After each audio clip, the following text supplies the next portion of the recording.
एक अजीब तरीके का धोखा। तो मेरा वीर गल पूरी सुनियो, किसी नाल भी हो सकता है। मेरे दोस्त ने मकान लेना सी, एक अनजान डीलर को उन्होंने मकान खरीद लिया 5 मरले का। ते उस मकान का अगर किराए ते देंदे ना तो 10,000 रुपया कम ज्यादा तो ज्यादा ਉਹਦਾ किराया मिलना सी। ते ਉਹ बंदे ने 25,000 रुपये ते मकान किराए ते चाढ़ दिता डीलर ने। 3 महीने बंदे ने किराया दिता, चौथे महीने 5वें महीने 6वें महीने किराया नहीं, मेरा जी काम डाउन हो गया उन्होंने कहानियां सुनाउण लग पिया जेड़ा बंदा किराए ते सी। ਉਹ मालक कह बेली मेरा कहन लगा भी भाई तू जे नहीं दे सकता तू मकान खाली कर, मैं किसी होर नूं देना। वो रौला डीलर कोल आ गया। डीलर ने कहा भा ये बंदा गंदा जेड़ा मकान च बैठा है, ते तू इंज कर पर आप मकान वेच देने आ। मैनू ਇਹਦਾ नहीं सी पता बंदा चावल है। डीलर दे नाल रलिया सी बंदा जेड़ा मकान दे विच बैठा सी। ते मेरे कोल एक गाहक आ ते आप मकान ही वेच देने आ ते होर ले लांगे मकान, कोई गल नहीं, ते तैनूं पैसे चंगे वटा देंगा। उन्हें कहा चलो ठीक है भा तू बेच दे। इनू शरीफ बंदा सी। उन्हें मकान का सौदा कर दिता, एक पठान नूं अगे कर दिता भी इस बंदे ने मकान अपना जिहड़ा खरीददार बना दिता पठान नूं। वो सौदा हो गया मकान का।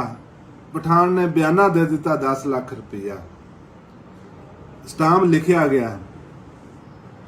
3 महीने का टाइम हो गया भी बाकी पैसे देंगे तो मकान का कब्जा ले लांगे। दिन 5-6 लंघे ने ते पठान का फोन आ जाता कि भाई मैं खान बोल रहा वां, तुहाडे कोलों जिहड़ा मकान खरीदिया ना, इस तरह तुसीं करो भी मैनूं मकान का कब्जा दे दो। मैं जिथे रहिंदा सी मेरे कोलों मालका मकान वेला करा लिया, मैनूं हुण रहण दी जगह कोई नहीं, मैनूं मकान चाहिदा, मेरी मजबूरी है।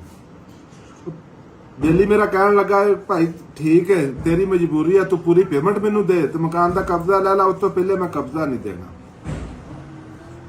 वो हुण गेम उत्थे कर रहे सी वो ना। और जी डीलर कोल गल पहुंच गई। डीलर ने सद लिया मेरे बेली नूं। उन्हें कहा भा अगर पठान नूं तुसीं कब्जा नहीं ना देंदे ते पठान अपना मकान नहीं खरीददा, ते जे अगर नहीं खरीदा फिर बयाना आपां नूं वापस करना पेगा। उन्हें कहा भाई ये पैसे पठान पूरे दे देवे तो मैं कब्जा दे देना वा, नहीं तो मैं कब्जा नहीं देना। उन्हें कहा भा तू इंज कर, तू इहदा बयाना जिहड़ा ना पठान दा आपां वापस मोड़ दईए। उन्हें कहा ठीक है जी। अगले दिन का टाइम हो गया, बयाना वापसी करन ओहदी दुकान ते चले जांदे आ। ये हुण पहला जिहड़ा मालक जिहड़ा मकान दे विच बैठा है, एक पठान एक डीलर, ये तिन्ने जने जिहड़े आ ना एक गैंग सी। ਉਹ ਜਦੋਂ ਉਹਨਾਂ ਨੇ ਵਾਪਸ ਕੀਤਾ ਬਿਆਨਾ ਤੇ ਉਹਨਾਂ ਨੇ ਸਟਾਂਪ ਤੇ ਅੰਗੂਠੇ ਲਵਾ ਲਏ ਵੀ ਭਾ ਆਪਣਾ ਸੌਦਾ ਕੈਨਸਲ ਹੋ ਗਿਆ, ਇੱਥੇ ਨਾ ਹੁਣ ਅੰਗੂਠੇ ਲਾ ਦੇ। ਉਹਨਾਂ ਨੇ ਸਟਾਂਪ ਪੜਿਆ ਨਹੀਂ, ਅੰਗੂਠੇ ਲਾ ਦਿੱਤੇ, ਬਿਆਨਾ ਵਾਪਸ ਕਰ ਦਿੱਤਾ, ਘਰ ਚਲੇ ਗਿਆ। ਅਗਲੇ ਦਿਨ ਆਉਂਦਾ ਫਿਰ ਤੇ ਉਹਨੂੰ ਡੀਲਰ ਨੂੰ ਆਂਦਾ ਮੇਰਾ ਮਕਾਨ ਖਾਲੀ ਕਰਵਾ ਭਾਈ। ਡੀਲਰ ਆਂਦਾ ਅੱਛਾ ਭਾ ਕਰਵਾ ਦੇਣਾ। ਇੱਧਰ ਉੱਧਰ ਕਰਦਾ ਰਿਹਾ ਕੋਈ 10-15 दिन ना डीलर ने चक्कर चुक्कर दे के कढ़ ले। ते 15वें दिन ना डीलर आप ते अगे पिछे हो गया।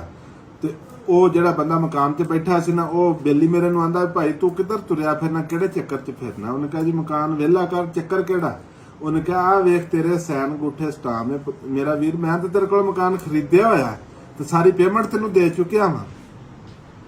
ਉਹ ਬੰਦਾ ਹੱਕਾ ਬੱਕਾ ਬੇਲੀ ਮੇਰਾ ਰੌਲਾ ਪਿਆ, ਪਰੇ ਪਜਾਤਾ ਹੋਈਆਂ ਕਿਸੇ ਪਾਸੇ ਗੱਲ ਨਾ ਮੁੱਕੀ। ਗੱਲ ਕਿਸੇ ਕੀ ਜੀ ਥਾਣੇ ਤੱਕ ਗੱਲ ਪਹੁੰਚ ਗਈ। ਥਾਣੇ ਵੀ ਗਏ, ਉਹਨਾਂ ਨੇ ਕਿਹਾ ਵੀ ਬਾਬਾ ਆਹ ਤੇਰੇ ਸੈਨ ਅੰਗੂਠੇ ਹੋਏ ਨੇ, ਬੰਦੇ ਨੂੰ ਕੋਲੋਂ ਤੂੰ ਪੈਸੇ ਸਾਰੇ ਲੈ ਨੇ, ਇਹਨੂੰ ਰਜਿਸਟਰੀ ਤੂੰ ਕਿਉਂ ਨਹੀਂ ਦਿੰਦਾ।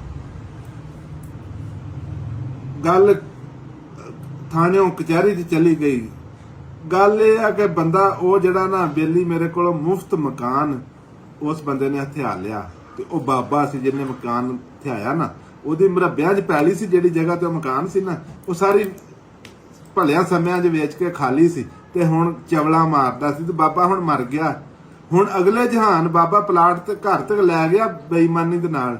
ਅਗਲੇ ਜਹਾਨ ਪਤਾ ਨਹੀਂ ਹੁਣ ਉਹਦੇ ਨਾਲ ਕੀ ਹੁੰਦੀ ਹੋਣੀ। ਤੇ ਮੁੰਡੇ ਉਹਦੇ ਇੱਥੇ ਮੁੱਛਾਂ ਨੂੰ ਵੱਟ ਦੇ ਕੇ ਨਾ ਤੇ ਚੌਕਾਂ 'ਚ ਖਲੋਂਦੇ ਨੇ ਅਜੇ ਵੀ।